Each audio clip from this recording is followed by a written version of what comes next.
And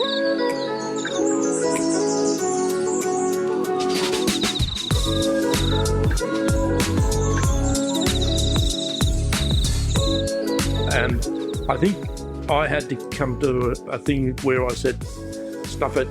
This is more important than just something that I have to protect. It's something we have to build. And if we're going to build, then there's going to be trust. And so I went and said, righto, what's the next step? How do we do this differently?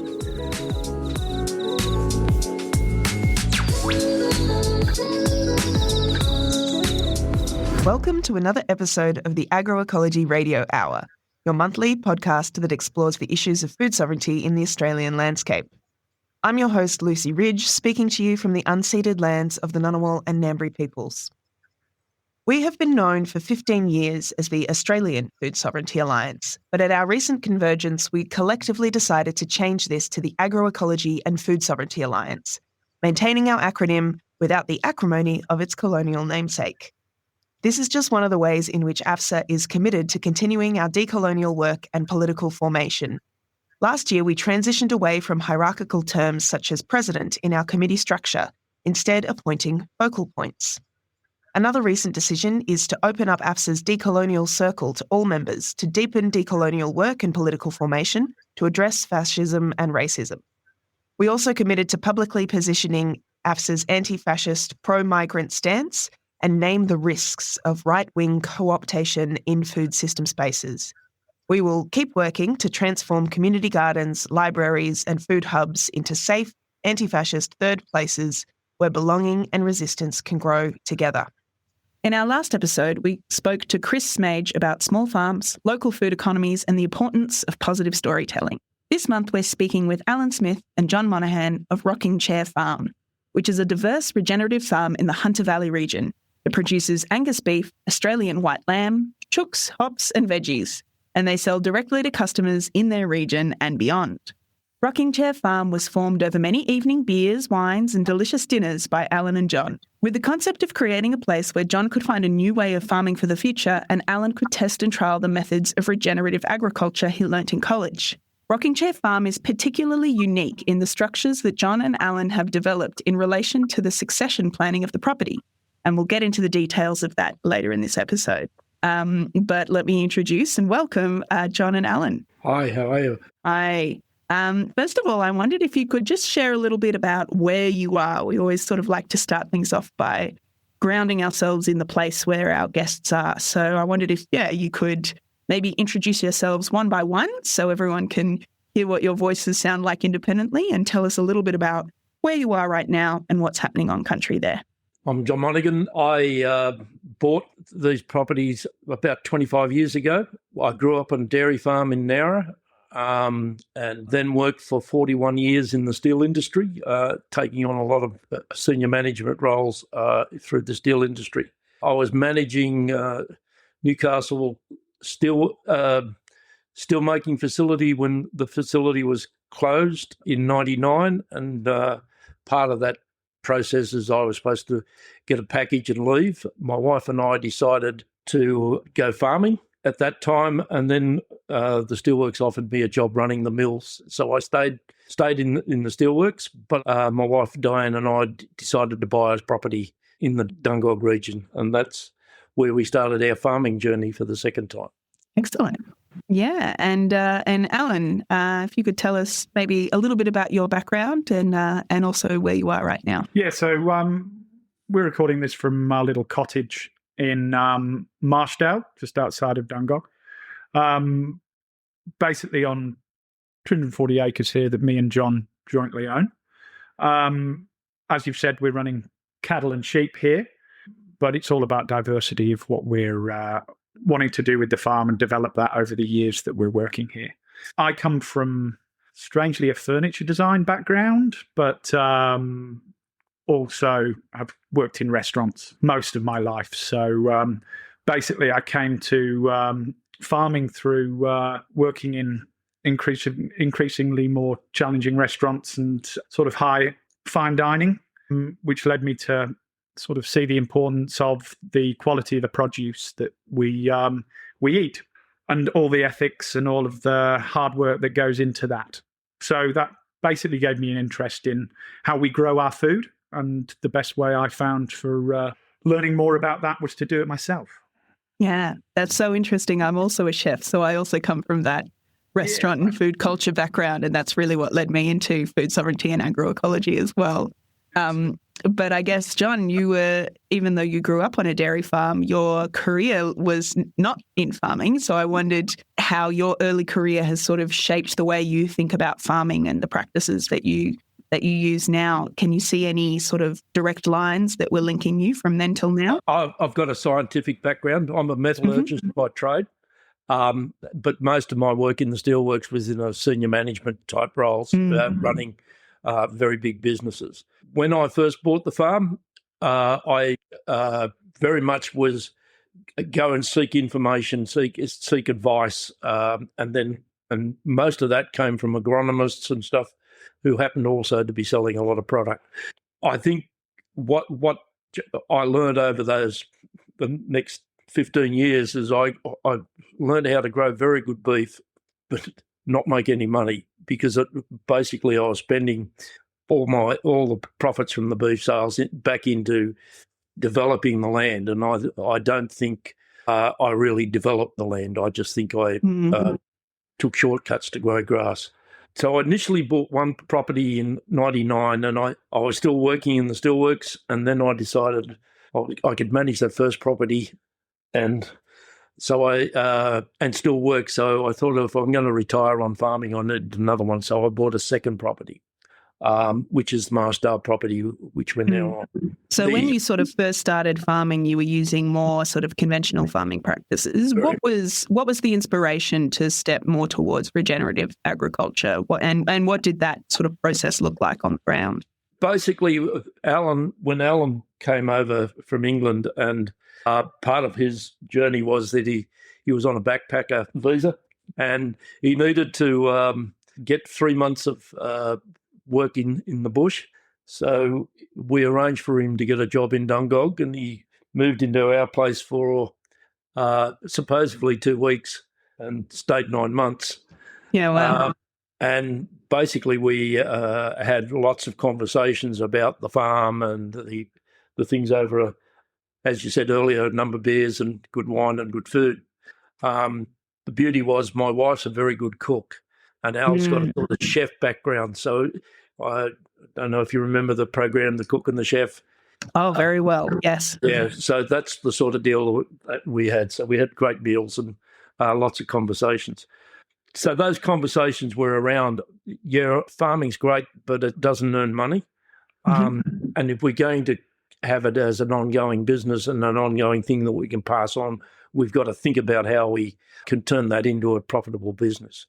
So Al and I had lots of conversations about how we farm, how the work he was doing in permaculture and other areas, and the work he'd done in market gardening.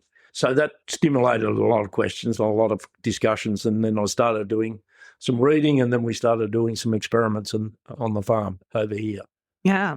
So I guess, Alan, how did you approach that process of coming into a new farming situation and really wanting to put into practice some of those things you'd been thinking about?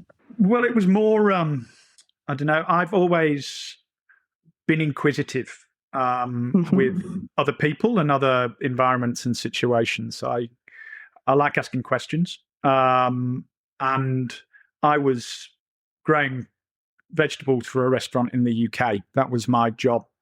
And I didn't really have a huge amount of knowledge about regenerative agriculture. We were kind of growing produce in view of the window of the restaurant. So a lot of the practices and a lot of the chemical usage and things like that wasn't very much anyway, because we were in view. So I've always sort of had that in mind, but the actual practicality of regen ag and more responsible agriculture wasn't really on my radar until basically someone dropped out of a course in holistic management, and I got asked if I wanted to fill that spot. So I ended up doing a holistic management course with Brian Welberg, and basically got lots of literature and lots of books that came out of that I'd be reading and trying to basically take John's farming knowledge and question why this would work or why this wouldn't work. And we kind of went from conversations saying, nah, that'll never work. It can't work. If nothing's going in, we can't get anything out. Or if we're not taking everything out, how are we going to do that? So then basically 5 or 6 books later that we both read, we're kind of going, well, maybe we should just give it a go. So that's how we kind of came to start doing a little bit of farming together, basically, because I was doing it on another property and in a different style. But basically, we just started having really good conversations around agriculture, and I was trying to learn a bit more about cattle farming and what goes into it, and what the processes are, and the times of year, and all of the, how it fits. And it was great to have somebody there to sort of ask questions of and learn a lot from. Yeah. What I love about your story so much is there was a lot of chance involved. The chance of someone dropping out of a course, the chance of going on your regional placement for your visa, and meeting each other, but taking those sort of chance opportunities and really running with them and creating something intentional with them. That's fabulous. Yeah. So we really wanted to get quite in depth about the land share agreement that the two of you have, because farm succession planning, right, can be a really tough process, and in situations where landholders don't have family members or other people that can take over, I guess, the other option is to turn to other people in your community. And was this something that you'd been thinking about for a while, John? Like, did you have it in the back of your head that you needed somebody to be able to pass things down to? Bit of history. The farm I grew up on was an original land grant. So it had been in our family for 5 generations. My father, it had come down through the family. My father owned a quarter of it. His brother owned a quarter. And my piece of that farm, if on my father's death, was going to be a half of his quarter, so an eighth. So in 1982, my father and I decided we'd buy everyone else out and we'd buy the farm together as a partnership. The problem in that time is we did a lot of work on what the business was worth, and the business was worth about $300,000 at that stage, but the property was worth $1 million. What then happened is my father got sick, and then the property was going to be sold up, and I sat and watched my father cry as all his cattle and the years of work he put into the farm disappeared. So then when I decided to go farming, I've got 2 children. I've got a daughter who now lives in London and has a high-powered computer job and is doing very, very well for herself. I have a son with severe disabilities who lives in the group home in Newcastle. Part of where I've been going is I've been thinking about I'm creating this farm and putting lots of effort into it and making it grow, but I've got nowhere. At some point, I'm going to have to sell it. And I didn't, because my daughter had grown a long way away from the farm and didn't want to come back as a farmer. Want it kept as in the family because she likes visiting it, but didn't want to work it. So when Alan moved in and we had all these conversations, started thinking, well, there is some opportunity here. So I had conversations with my wife and my daughter, and actually my daughter very much encouraged me to go down the path we're going. Basically because I always keep saying that you can take me off the farm in a box. So I don't want to leave any other way. And as Al and I were talking about going into regenerative farming, very clearly I became aware that that's a 30-year journey. Yeah. At least. And at that stage I was mid-60s. So if I was going to go on a 30-year journey, I needed someone to help me do it. Yeah. And so then Al and I started talking about how that could happen. Yeah. So, Alan, I guess could you give us a bit of an idea? What does the land share agreement look like, and what was the process of sort of developing that and working out what it was going to be? Yeah, so it took a bit of time to work out what we were going to do. Basically, we started off muddling through how it could work with us having shared ownership, but more in the case of working together. So it was more a case of starting a business together to start with, and me having involvement within the day-to-day workings of the farm, and basically decision-making between the two of us, which was quite nice because we got to sort of bounce ideas off each other, try some things, get some things wrong, see some things go right as well. And that sort of developed through, but the difficulty with all of this from, my point of view going into these kind of agreement, it was quite a big deal because I was, early 30s. This is my kind of time that my career in whatever I was wanting to do was going to be developing and really moving forward. So sort of taking a leap to basically start your own business, but that's an already existing business, meant that we were taking a bit of a leap with it all, really, and getting the opportunity to be part of something that had been around for 20 years with a fantastic set of cattle and things like that, and this herd that's been developed, which, so many people buying property don't have the luxury of having. So I was very lucky to have that.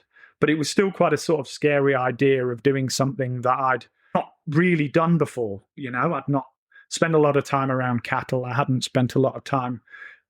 The husbandry element of farming, it's vegetables, was what I'd kind of spent a bit of time doing, which reacts slightly differently. So less likely to get trampled by a carrot if you do it wrong. Exactly. So, it was a bit of a scary sort of jump being involved in that business and sort of going all in with it, really. Yeah. So initially, the business, the deal we did was that we all the non-fixed assets, so the not the land, but the all the cattle, the machinery, were put into the business, which we called Rocking Chair Farm, and then we shared the profits of that 50-50. So that was the thing. And then, as I always thought that Al needed some other skin in the game as well.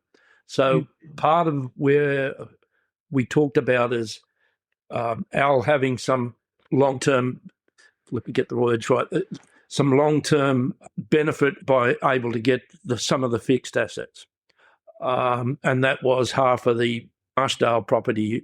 So I own two properties. So the deal we have is in the Marshall property.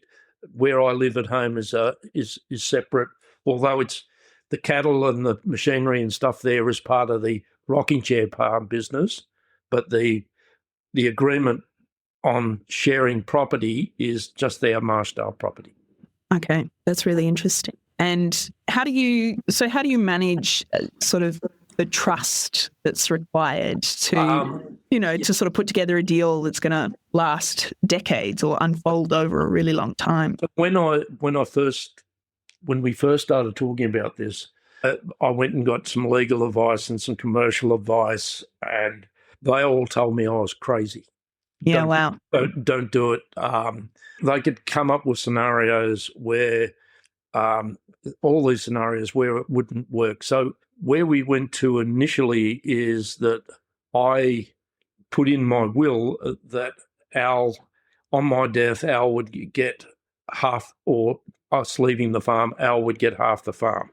And that was how it worked for the first 2 years. Yeah. And it was very interesting to have this agreement because, from my point of view, I'm in a very privileged position to be able to have the agreement that I've got here because I know how difficult it is for people to get on land. And it was a really interesting process. And it wasn't just a case of me and John trusting each other. Some of the scenarios that we could be going into when we were looking at the agreements were amazing. And a lot of the protections we had to put in place when we were looking at this weren't for me and John. They were for my partner, or something happens to me, it then becomes a battle with these things. And you read about a lot of stories of inheritance and all of these elements and just how messy it does get. So we had to be really patient with how we worked out the process of this whole agreement. So most of from the legal point of view, the pushback I was getting from my solicitors was they didn't see a problem between Al and I. They saw if something happened to Alan, then a third party becomes, and they could force the sale because they had no bondage to the farm. So all they want is their money, so they force the sale.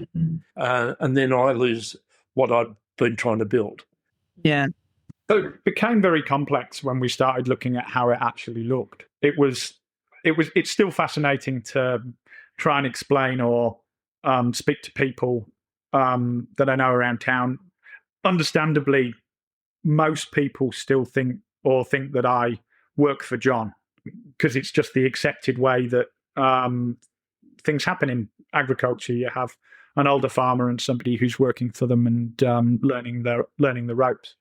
And when I've explained it to a few people, they think John's completely crazy and don't really understand why he'd want to give away the financial asset. And I think that's the interesting bit for me, is seeing farms not just as a financial asset, but seeing it as a legacy and something that is actually a working, breathing, functioning thing. Yeah. Has this arrangement kind of changed the way that the two of you think about that concept of ownership and of owning land? Yeah, it's basically, as we were saying, for about 2 years, we had the agreement that it would sit in my will and that Alan would get that. I think where I sensed Al getting frustrated that he didn't have that vestiture in although there was the promise of something, there was no give or something. And I saw Al becoming restless and stuff about that. And I think I had to come to a thing where I said, stuff it. This is more important than just something that I have to protect. It's something we have to build. And if we're going to build, then there's going to be trust. And so I went and said, righto, what's the next step? How do we do this differently? And I suppose I took a more cautious way. One of the ways was to just say, righto, Al, here's half the farm. What we decided to do was that I would gift Al 5% of the farm per year for the next 10 years. And that means that Al gets there. We continue to work together. It's on the condition that we're still working together and still as a functioning rocking chair farm business. And all of those things are going, and then we vest 5% per year. Yeah, that's a really interesting way of doing it.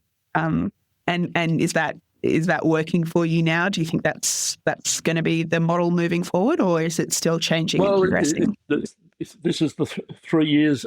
We've just vested the third piece. So at the end of each financial year, Al gets a new 5%. Yeah, brilliant. And it's so there's mainly positives with that one, obviously, but a few considerations that we have found through doing it are things like stamp duty, for example. Yeah. So it's basically like buying a small property every year. So we sort of get that hit every year. That's just a part of the deal that we've done. And solicitors and lawyers have kind of suggested that that's just one of those things with the way that we've formatted that. So there was a couple of ways that we looked at doing it, but this was the best overall. Just for that staging element, I think it's a really good thing for not minimizing risk, but kind of for John having that 5%, and then the longer the relationship goes on, the sort of more solid and more equal it becomes in that on that business. That's great. And we spoke a little bit about your partners and how they are also sort of, I guess, involved in this relationship. So Alan's partner, Lucy, is the on-call veterinarian and animal health advisor, chief heifer selector, I see here. And John's wife, Diane, is the manager of accounts and meetings and morning teas. So how important is it to have your significant others involved in the farm and having that community around you when you're farming? I think extremely. We do basically do a yearly business plan and those sort of things where everyone's involved. Natural decisions, it's important that the better halves are involved in that as well, because the part of the outcomes of those decisions, they're the beneficiaries, or the other way. If we make poor decisions, then we have less funds to work with. As you were saying, both Diane and Lucy contribute greatly to the farm. They're not doing much of the physical work and those sort of things, but they're doing also they're doing their own specialities, but they also give a lot of moral support. I found it really important to have Lucy around for most of the farm involvements and decisions, basically, because she's disconnected from it.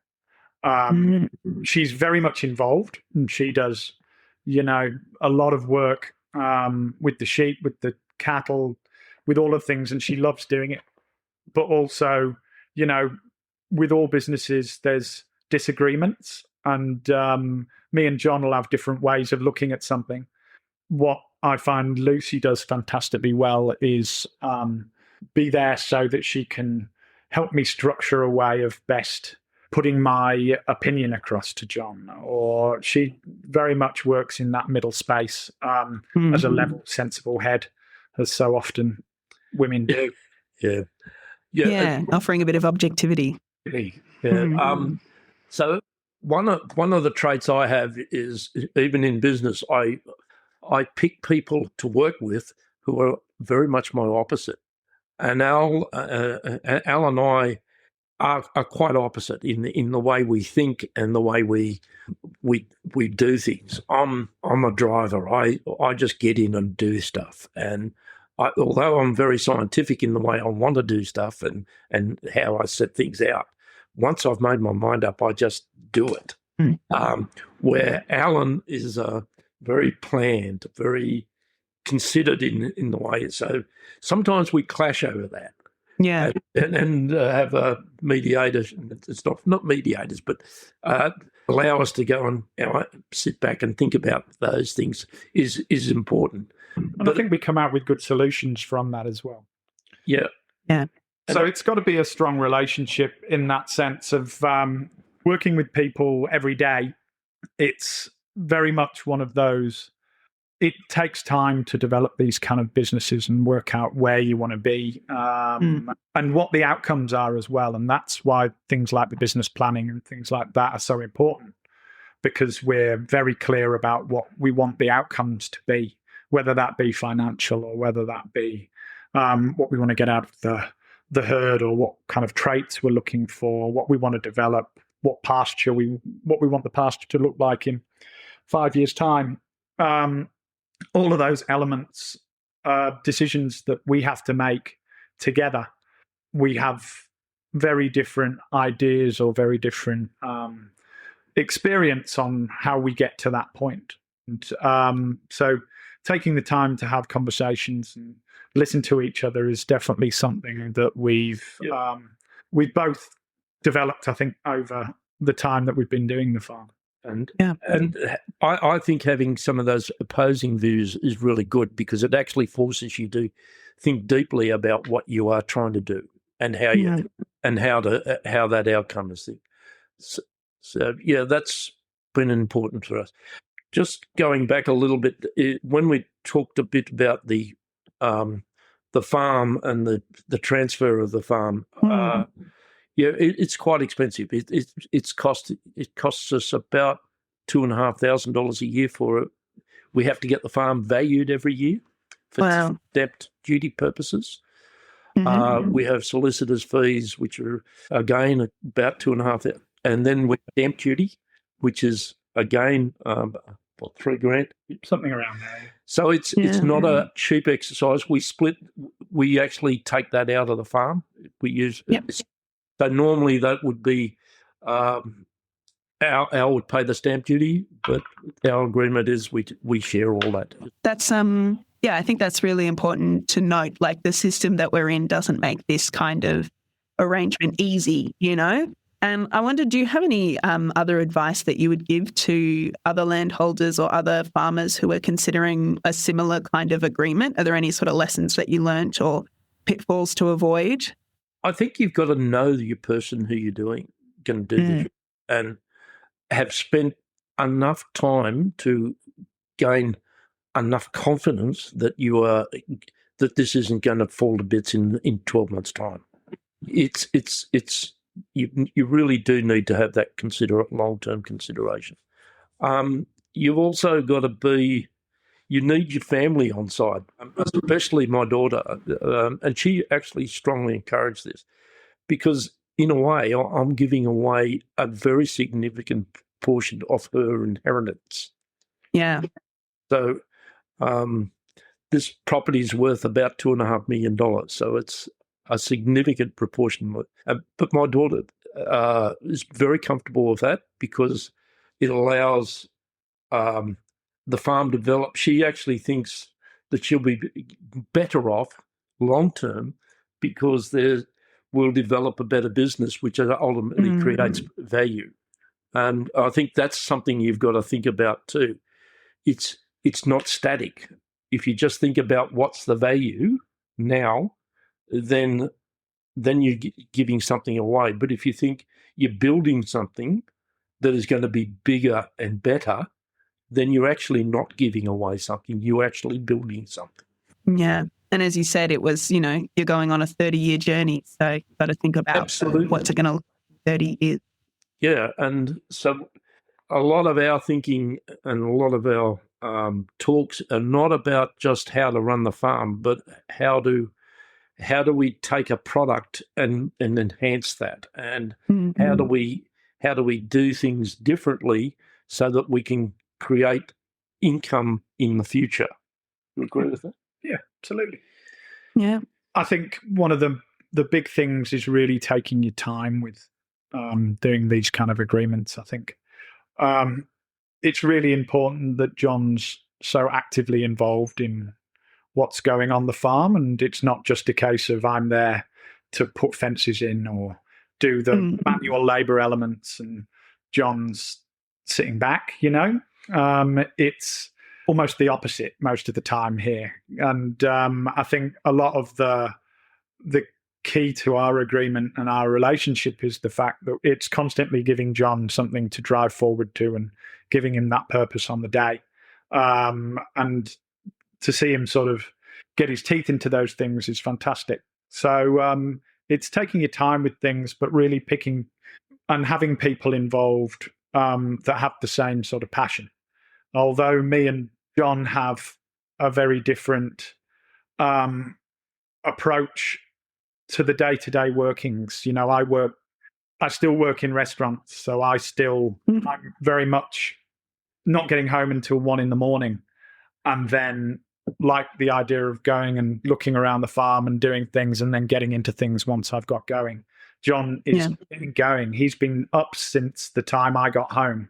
So we're very much the opposite ends of the spectrum, but I think we both sort of feel that there's a place for that in modern farming. There's different ways of doing things, and you can't get caught in the trap of trying to be someone that you're not or trying to replicate and keep other people happy. You've got to be able to keep yourself happy and be true to that as well. And just give each other, understand where each other's at and give each other space. Yeah. A bit to do those things. So I think that works for us as well. Something else that we just wanted to touch on was the fact that you're selling directly to customers. And we just wondered, how that decision was made and what that transition looked like, and what are the benefits for you selling directly to customers rather than, having wholesalers or any of that. So there's multiple elements to it. So from the beginning of it, the obvious one is financial, because we controlling our market. If we're selling direct to customers, we're not selling through sale yards that traditionally farms do in this region. And if prices fluctuate on our costs, we can adjust that. I really think having the control over how much a product can be sold for is really important for small farms, especially to keep it viable. We need to keep this a sustainable business financially. On the point of process, so butchers and abattoirs and all of those elements have been a really big journey for me in understanding that process and the flaws in that process that are limiting to why people sell direct to customer as much. It's really crazy that a system that's been around for so long in an industry that relies upon it can end up in the mess that it's in. This has led John to drive and develop a micro-abattoir project in our area, and all of these offshoots of us working together on the farm have come from these kind of conversations and the problems that have arisen from us doing this direct to customer. And then for me, the most important bit is the connection between the people eating our food, us supplying it to them. I've found working in restaurants that the best thing about being able to grow the produce and then serve it to the customer is the fact that I can tell you where I picked that from, and the look on their face when they've had something that's been out the ground 20 minutes. And it is the theatre of that. It is the surprise that they're having something that's fresh and being served it by somebody who actually grew it is just so great for the customer in their understanding and appreciation of what they're eating. And same for animal beef. So it's the same for our product here. So we're wanting to basically have our customer be able to come to the farm before they buy our meat, or have a connection in some way by knowing us, by meeting us, ask questions about where the food's come from, how it's been grown, what we're doing on the land. And we believe we can make a sustainable business by providing food to a group of people that is small enough that we can have a personal relationship with the people that we're providing food to.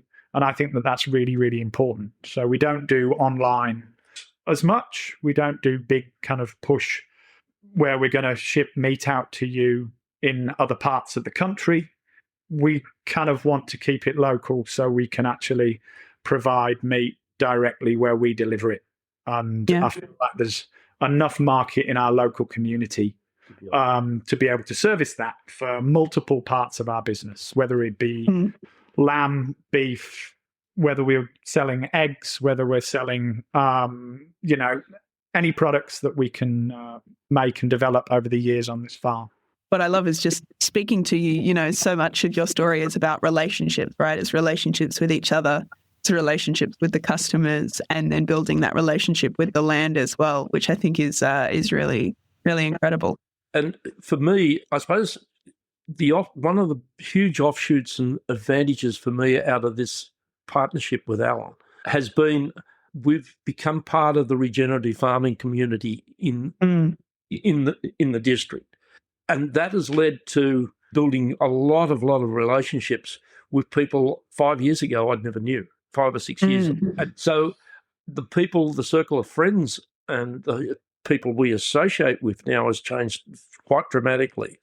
The intellectual stimulation from that and being involved in those other things has been absolutely tremendous. And that then we talked a bit about the abattoir in which I've been leading for the last 3 years. That part of our thinking was, we wanted to sell to customers and understand and know them. Then my thinking was we need certainty about how that process was, and it's becoming harder and harder to get butchers to do it, to get abattoirs to kill when we want and how we want. So that's why I started that thing. And if we're going to have this profitable farm, and Al and Lucy and myself and the kids are going to get an income out of it, then we've got to build security around how we do that. Yeah. One of the things, the big missing piece to me was the abattoir and the service butchery that goes with that. So then we started talking to people about that and how we could do that. And that's now progressed that we've actually formed the co-op. We've got 25 members. We're aiming for a total of 50. We're still 2 years away. We've got someone that's going to build the abattoir. We're in the process of getting a DA approved to do that. So that to me has been a great outcome, but also to help to build a community. And just one other thing we've done, tomorrow we're holding our 4th field day on this property in the last couple of years, and that's where we're showcasing what we're doing and trying to get more people involved and trying to influence people around here in a positive way. Yeah, that's excellent. That's food sovereignty in action, isn't it? Just, getting that community involved and relocalizing all of those, The local community has been really, it's one of the big passions for me for the success of the farm, obviously, is to, be able to create a sustainable business, to be able to grow grass and make this into a place to be, beautiful for ourselves and for all the things that live on it, but also having that connection to the community as well. So it's allowed me to start an organisation called Thrive that has also had its first year that has been basically focused on the people of agriculture.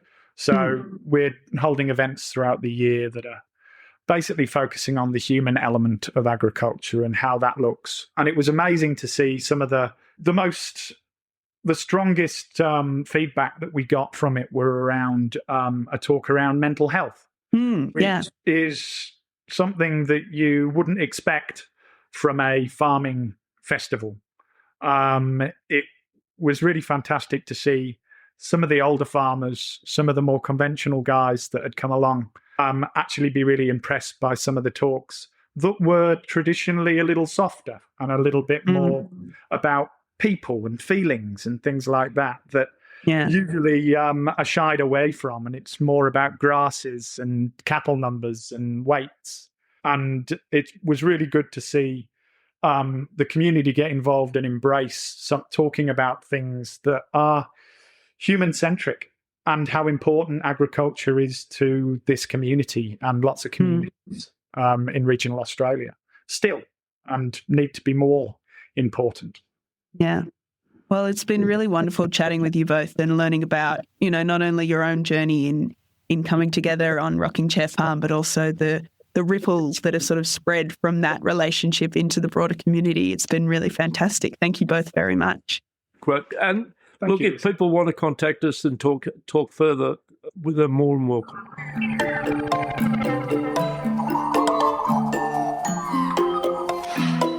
Thank you for listening to this episode of the Agroecology Radio Hour. If you'd like to support AFSA's work, please head to our website, afsa.org.au, where you can become a member or follow on social media. You can also sign up as a subscriber to this podcast on buymeacoffee.com and contact us via our email address, australian.food.sovereignty@gmail.com. Thanks to our producer Ivan Blackett and our guests Alan Smith and John Monaghan of Rocking Chair Farm.